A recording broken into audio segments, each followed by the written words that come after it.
ओहे डाड़ी नी जामो पानी गे सहिया ओहे डाड़ी नी जामो पानी गे सहिया तन घनमा बड़ी तंग करे लागे सहिया तन घनमा बड़ी तंग करेला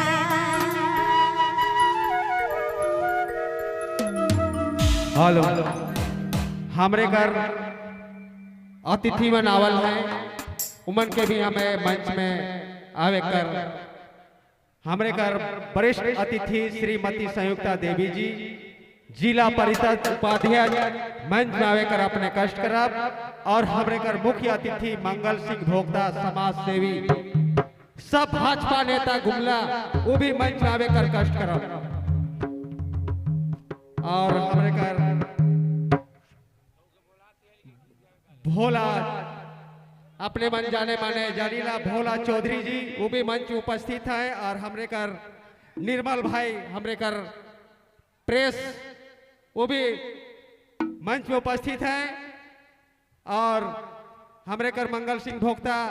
मंच उपस्थित है। एक बार जोरदार ताली से अपने मन स्वागत करो। हमरे कर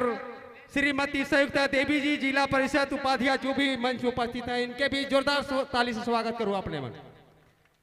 चलो फिर से हमरे वहे आगाज में जाती और एक गाना लेके आवत है हमरे कर